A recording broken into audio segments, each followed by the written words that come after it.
here, he has some counter chances. He has some chances for offensive play. So I played king d6. Now, that might allow him to trade off rooks, which it does. In fact, what he did was he played rook d8. But that's fine because look at the kings. Now, by the way, when he plays rook d8, you see why I absolutely have to trade off the rook. There are now two pieces attacking the rook, the king and the rook. I can't move it because it's pinned, so I have no choice but to trade it off. So I play rook takes d8 check. He plays king takes d8. Now the position is I'm up by a pawn. But the pawn isn't the thing that wins me the game over here. The pawn is nice, but look at the position of the kings. My king is way into the offensive zone. It's on the 6th rank. It can go to the right. It can go to the left. His king is totally, I wouldn't say defenseless, but his king is totally ruled by whatever my king does. If his king goes to the right, my king is going to go to the left. If his king goes to the left, my king goes to the right.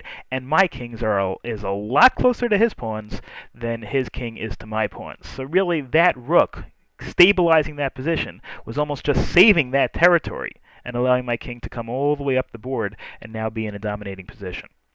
So, how do I take advantage of this? Well, the first move over here to pin his king more substantially is e6. If he takes, if he trades off the pawns, well, then I just simply run over here, take these pawns, nothing he can do about that. If he takes and I retake, he cannot defend these pawns. No matter how far they go, I'm going to come and eat them up. I'm going to march these pawns down, make queens, win the game. So he can't do that. Instead, he's got to play king e8, a very passive, very defensive move. He's really trapped. His king is trapped in this position. If his king ever moves over here, maybe I can, well, I probably wouldn't do that. I probably would either move my king down, but the point is his king is confined to these two areas. Obviously, if his king would ever move back to the d file, I would just take it and I would just take the pawn. So I have plenty of time. I could take now. You know, I could just simply take this and he takes back, and I could run over, and that's probably a winning strategy anyway. But if he's going to be pinned down there and he's going to be sitting there doing nothing anyway, and there's really nothing he could do at this point, well, then I might as well get my pawns closer to being queens so that when this situation does break, I'll be that much closer, and I'll need that many fewer moves to make my queens. So I play a4. And again, also another thing you want to do in the endgame is you want to whittle it down where if you have the quote-unquote opposition, which means if you have the situation where the other side has to make the move, you want to make sure they don't have any pawn moves left.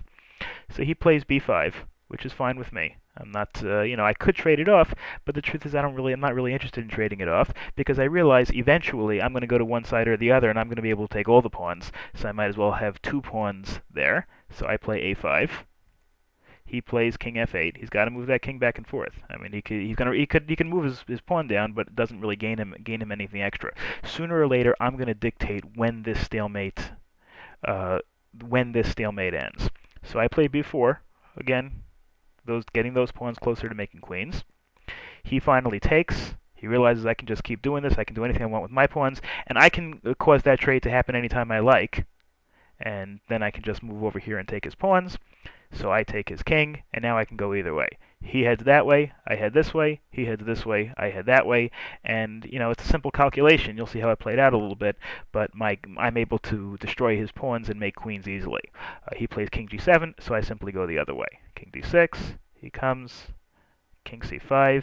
He plays king f5. Now, obviously, I don't want this pawn to fall right away, so I just play king g3, and that forces him to come all the way down here before he makes his first capture.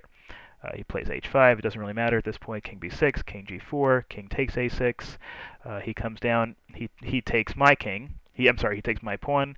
Then he can wipe out these pawns. That's fine with me because I got a queen next move. And once I get this queen, I'm just going to put the queen back down in this corner, and there's no way that these pawns can penetrate. I'll march the king back. I'll take the pawns. If I want, I'll make another queen with the b pawn. But with or without it, it wouldn't be too difficult to mop up this game.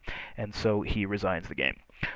Okay, so that is all for that game. Again, I think this was, was a relatively ho-hum type of game. There were no major attacks over here, but you see how a small advantage of space in the middle, the tripling of the rook and queens on the same file allowed me to win a pawn in the middle of the game, and then activating the king in a situation where I was able to get a rook on the 8th rank really put my king in a dominant position to win it. If you have any questions or comments, obviously please feel free to leave them over here. I'll see you next time, and thank you for watching.